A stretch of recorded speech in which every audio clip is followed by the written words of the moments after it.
Well, I mean, listen, we're talking about the United Nations, an entity that originally was put together to basically bring nations to account and to fight the fight, be on the side of good. And unfortunately, we no longer see that. The United Nations has become a vastly defunct institution, filled with people who are busy living up life, getting their paychecks, not doing much work, and unfortunately, probably taking bribes from various factions. I mean, in what world is the Islamic regime actually even capable of sitting on the United Nations? It's farcical.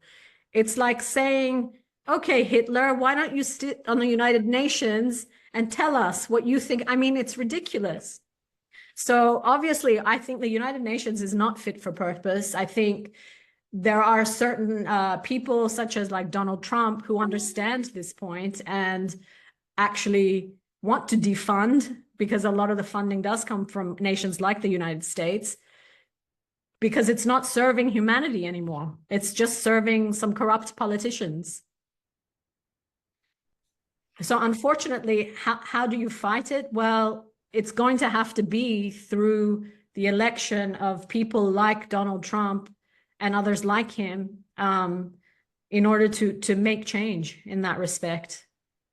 I don't think legally you can challenge, because as you saw with, for example, the ICJ ruling recently, I mean, it's ridiculous. It's obvious that the institutions are no longer fit for purpose. Okay, thank you so much. Please stay with us, because we maybe will have a few more questions. Arash, can you please be brief, because we want to George to speak as well? Sure, I just wanted quickly to mention, because the name of the UN came after my graduation in 2016. I started to work in some international organizations. I started first with Doctors Without Borders, and later I went to UN.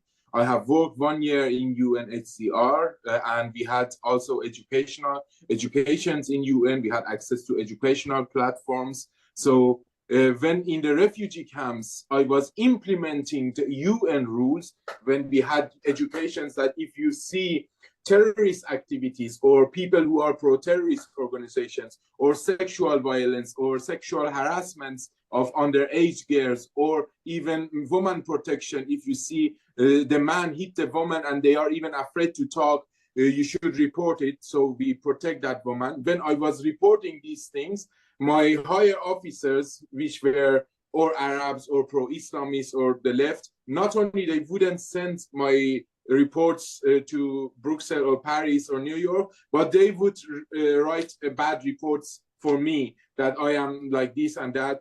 And I had the chance to be in different places in UN, even higher places, and I have seen how corrupt is the UN, unfortunately. So when Nika said that this is like, it's absolutely true. Unfortunately, on the paper is good.